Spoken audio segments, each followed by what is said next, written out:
Hello friends, welcome to yet another lecture of this chapter called as matrices. हम कर रहे हैं lecture number 3। अगर आपने लेक्चर 1 और 2 नहीं देखा है तो प्लीज़ जाकर देखिए, क्योंकि 1 और 2 उतना ही इंपॉर्टेंट है जितना लेक्चर 3 है। तो आई होप आप जाके देखेंगे। आज के लेक्चर में हम सीखने वाले हैं अलजेब्रा ऑफ मैट्राइसेस। बहुत ही सिंपल लेक्चर है, बहुत ही प्यारा है। अगर आप नोटिस करें, lecture 1 was the definition and types, concept था। लेक्चर 2 में हमने उससे रिलेटेड सम्स किए। आज हम एक कॉन्सेप्ट कर रहे हैं अलजेब्रा ऑफ मैट्राइसेस की। इसका अगला लेक्चर होगा सम्स। ओके, तो हम कॉन्सेप्ट सम्स ऐसे करके इस पूरे चैप्टर को समझ रहे हैं। तो आज के लेक्चर में हम समझेंगे कि मैट्राइसेस का अलजेब्रा क्या होता है, जिसमें सबसे पहले हमें समझना पड़ेगा ट्रांसपोज ऑफ अ मैट्रिक्स। ठीक है, ये बहुत ही सिंपल कॉन्सेप्ट है। ट्रांसपोज ऑफ अ मैट्रिक्स क्या होता है, बहुत ही आसान भाषा में मैं आपको समझाऊंगा। ट्रांसपोज ऑफ अ मैट्रिक्स का सिंपल मतलब है if you interchange the row and column. तो किसी भी मैट्रिक्स का ट्रांसपोज के लिए आपको करना चाहिए interchanging of rose and column. Is that clear? मतलब एक एग्जांपल से समझते हैं। अगर आपके पास एक मैट्रिक्स है, तो एक मैट्रिक्स का नाम दे देता हूं 2 3 4 5 AB। ठीक है, तो ये एक मैट्रिक्स हो गया, ये उसके एलिमेंट्स है। आप मुझे बताओ इसका ऑर्डर क्या है। आई होप सबको पता है इसका ऑर्डर है 3/2, 3 रोज एंड 2 कॉलम्स। अब अगर मैं इसका ट्रांसपोज करने जाऊं, जिसको 8t या a के पावर में से ऊपर t लिखो या तो फिर इसको a' लिखो, दोनों का मतलब सेम है। तो ट्रांसपोज में आप क्या करो, आप जो इसके रोज हैं उनको कॉलम्स में कन्वर्ट कर दो। मतलब ये जो ऑर्डर ये इंटरचेंज हो जाना चाहिए। तो अगर मैं इस रो 1 को कॉलम में कन्वर्ट करूं तो ये ऐसे लिखूंगा मैं। ये रो था ना, आपने इसको क्या किया, आपने इसको कॉलम में कन्वर्ट किया। Is that clear? This was your row 1, you converted into column. वैसे ही जो सेकंड रो है R2, इसको आप कॉलम में कन्वर्ट कर दोगे तो ये बन जाएगा कॉलम 2। और वैसे ही रो 3 R3, इसको आप कन्वर्ट कर दोगे कॉलम में तो ये बन जाएगा कॉलम 3। तो अब आपने देखा कि ये 3 रो और 2 कॉलम वाला जो मैट्रिक्स है वो बन गया 2 रो और 3 column. Can everybody see that? It's very simple. इस रो को आप कॉलम के फॉर्म में लिखिए, रो को कॉलम बनाइए, रो को कॉलम बनाइए। Is that clear? या वाइस वर्सा, कॉलम को रो बनाइए, वो भी चलेगा, जैसे आपको सही लगे। आप देखो, आपने ऑर्डर को क्या कर दिया, इंटरचेंज कर दिया। समझ आ रहा है ये सबको? तो ऑर्डर को जैसे ही आप इंटरचेंज कर देते हो तो ये बन जाता है ट्रांसपोज। एक और बहुत सिंपल सा एग्जांपल लेता हूं मैं। सपोज एक मैट्रिक्स मैंने ले लिया 1 2 3। ठीक है, आप मुझे बताओ इसका ऑर्डर क्या है। What is the order of this matrix which is 1 2 3? Tell me the order. The order is 1/3।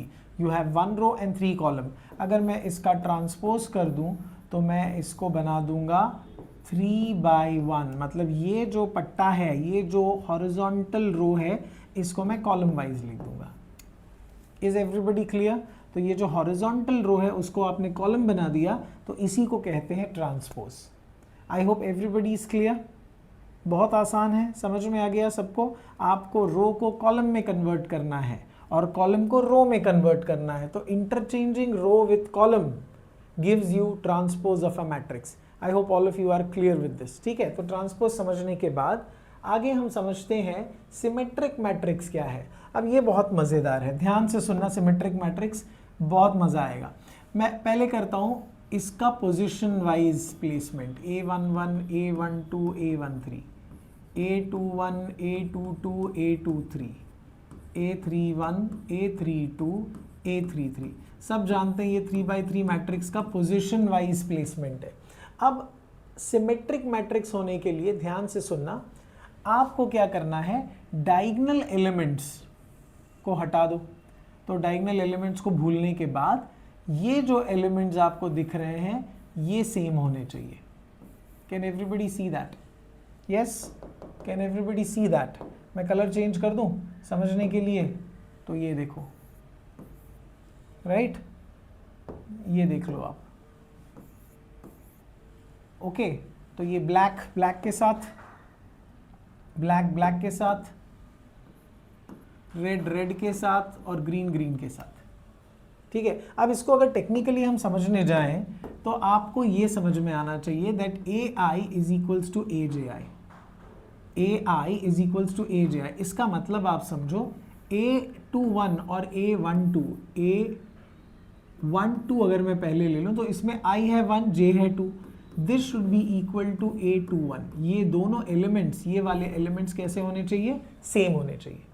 Is that clear? आप ऑब्जर्व करो, आपको समझ में आना चाहिए। डायगोनल निकाल लो, फिर ये A12 A21 ये सेम होना चाहिए। इसके अलावा A13 और A31 ये दोनों सेम होने चाहिए।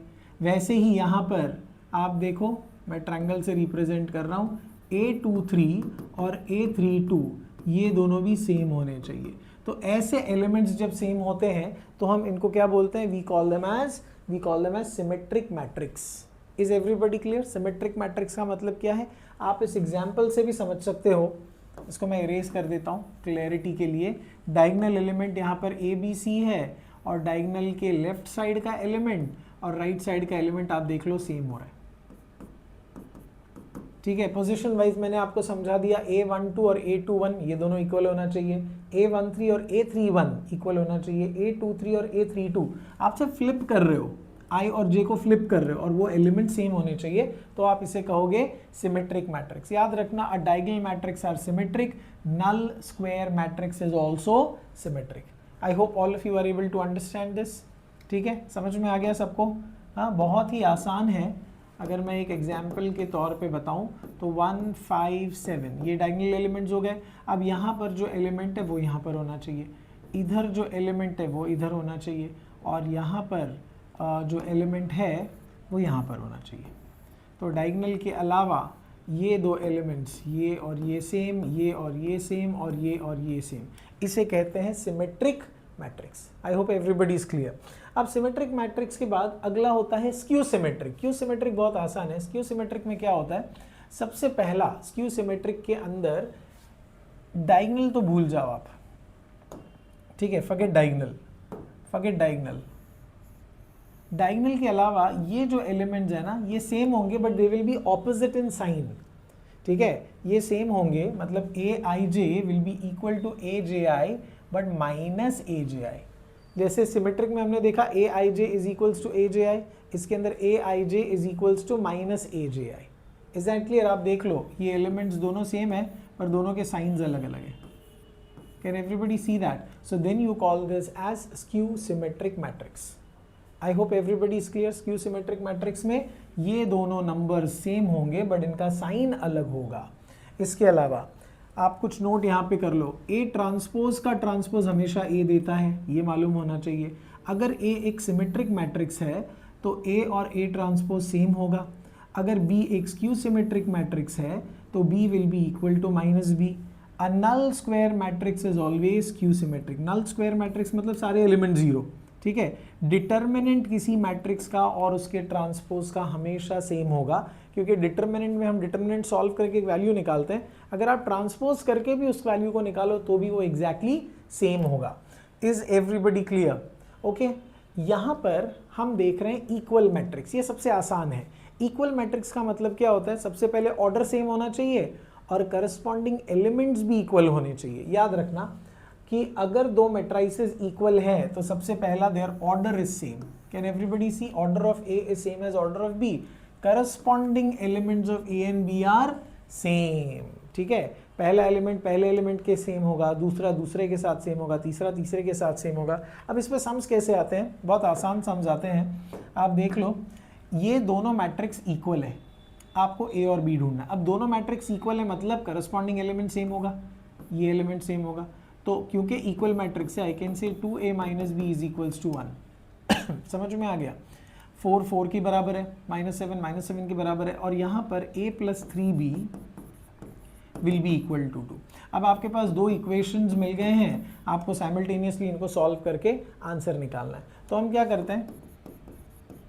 Multiply equation 1 by 3। तो इक्वेशन 1 को अगर 3 से मल्टीप्लाई करो तो ये 6 होगा, ये 3 होगा, ये 3 होगा, और फिर ये आपके पास A plus 3B equal to 2 है। आप इन दोनों को ऐड कर दो। तो तो ये -3b प्लस 3b कैंसिल, ये हो जाएगा 7a और इधर हो जाएगा 5, तो आपको a का वैल्यू आसानी से मिलेगा 5/7। आया सबको समझ में? बहुत ही आसान है ये। ओके, आपने ऐड कर दिया क्योंकि ऑपोजिट साइंस था, simultaneous solving. Now substitute a in equation number 1, right. तो इक्वेशन नंबर 1 क्या है? 2a minus B equal to 1, तो आप इसमें डाल दो a की जगह। So 2 times 5/7 minus B equals to 1, तो ये होगा 10/7। इस b को इधर ले जाओ, 1 को इधर ले आओ, -1 is equals to b। When you cross multiply b का वैल्यू मिलेगा 10 - 7/7, b इज इक्वल्स टू 3/7। तो ऐसे क्वेश्चंस जो हैं वो इक्वल मैट्रिक्स से रिलेटेड आते हैं। तो आपको सिर्फ करस्पॉन्डिंग एलिमेंट्स इक्वल करके साइमल्टेनियसली सॉल्व करना है और a और b का वैल्यू निकालना है, बस आपका काम खत्म हो गया। ठीक है, अब आप ये 3 चीज़ें समझो, बहुत सिंपल है। एडिशन ऑफ 2 मैट्रिक्स, 2 मैट्रिक्स कब ऐड कर सकते हैं? Condition number 1, order of both the matrix are same, order of both the matrices are same, तभी ही एडिशन पॉसिबल है। दूसरा पॉइंट है add corresponding elements, add corresponding elements, ठीक है, टू गेट रिजल्टेंट मैट्रिक्स। तो करस्पॉन्डिंग एलिमेंट्स को आप ऐड करो तो रिजल्टेंट मैट्रिक्स आपको मिल जाएगा। ठीक है, करस्पॉन्डिंग एलिमेंट्स ऐड करने का मतलब पहला एलिमेंट पहले एलिमेंट के साथ, दूसरा दूसरे के साथ। जैसे अगर ये 5 2 7 6 और यहाँ पर है 1 4 3 9, आप इन दोनों को ऐड करोगे तो क्या करोगे? ऑर्डर दोनों का सेम है, पहले वो चेक कर लो, तो ये एडिशन पॉसिबल है। अब करस्पॉन्डिंग एलिमेंट को जोड़ दो, 5 + 1 2 + 4 7 + 3 एंड 6 + 9, बस इसको सॉल्व कर दो तो ये आपको दे देगा आपका आंसर। ठीक है, तो रिजल्टेंट मैट्रिक्स का ऑर्डर भी वही होने वाला है, 2/2। ओके, वैसे ही सब्ट्रैक्शन ऑफ मैट्रिक्स के लिए भी सेम है, order of both the matrices are same. ठीक है, नेक्स्ट सब्ट्रैक्ट करस्पॉन्डिंग एलिमेंट्स। जैसे यहाँ प्लस है, अगर बीच में माइनस होता तो आप क्या करते? 5 - 1 2 - 4, आप करस्पॉन्डिंग एलिमेंट्स को माइनस करते। स्केलर मल्टीप्लिकेशन का मतलब है a constant multiplied by a matrix. किसी एक मैट्रिक्स से आप क्या करोगे? कांस्टेंट मल्टीप्लाई करोगे। एग्जांपल से समझते हैं, जैसे 5 टाइम्स अगर मैंने एक मैट्रिक्स दिया 1 4 3, ठीक है, तो ये 5 जो है ना वो स्केलर है, इस 5 को क्या करेंगे? स्केलर। और ये एक मैट्रिक्स है, तो आप इन दोनों को कैसे मल्टीप्लाई करोगे? इस 5 को हर एक एलिमेंट के साथ मल्टीप्लाई करना। तो 5 1 = 5, 5 4 = 20 एंड 5 3 = 15, तो ये आपका आंसर बन गया। ठीक है, तो स्केलर मल्टीप्लिकेशन में, ठीक है, एक और एग्जांपल देखते हैं। जैसे 2 अगर एक मैट्रिक्स के साथ मल्टीप्लाई कर दिया तो ये 2 हर एक के साथ मल्टीप्लाई हो जाएगा ना। 2 3 = 6, 2 5 = 10, 2 4 = 8 एंड 2 1 = 2, तो ये अपना रिजल्टेंट मैट्रिक्स मिल जाएगा। तो दिस इज कॉल्ड है स्केलर मल्टीप्लिकेशन। स्केलर का मतलब होता है सम कांस्टेंट। तो आप एक कांस्टेंट को एक मैट्रिक्स के साथ क्या कर रहे हो? मल्टीप्लाई कर रहे हो, हर एलिमेंट को उस कांस्टेंट के साथ मल्टीप्लाई कर दो, तो ये हो गया स्केलर मल्टीप्लिकेशन। तो एडिशन समझ में आ गया, सब्ट्रैक्शन बिल्कुल सेम है और है scalar multiplication. I hope all of you are clear with this concept. तो ये बहुत छोटा सा लेक्चर था क्योंकि इसमें हमने ट्रांसपोज सीखा। ट्रांसपोज में आप रो कॉलम्स इंटरचेंज कर लो, रो को कॉलम बना दो, कॉलम को रो बना दो, तो ट्रांसपोज बन जाएगा। फिर हमने देखा सिमेट्रिक मैट्रिक्स क्या है। सिमेट्रिक मैट्रिक्स में डायगोनल के लेफ्ट साइड और राइट साइड के जो एलिमेंट्स हैं वो दोनों सेम होने चाहिए। Technically Aij should be equal to Aj। Skew symmetric के लिए डायगोनल के लेफ्ट राइट के एलिमेंट्स सेम होने चाहिए but they should be opposite in sign. So in short Aij should be equal to -Aj। Is that clear? फिर हमने देखा कि एडिशन, सब्ट्रैक्शन और स्केलर मल्टीप्लिकेशन क्या है। तो ये था बेसिक कॉन्सेप्ट। अब अगले लेक्चर में हम सम्स करेंगे, तो प्लीज़ कनेक्टेड रहिए मेरे साथ और सब्सक्राइब कीजिए चैनल को। Till then, thank you, bye bye and Jai Hind.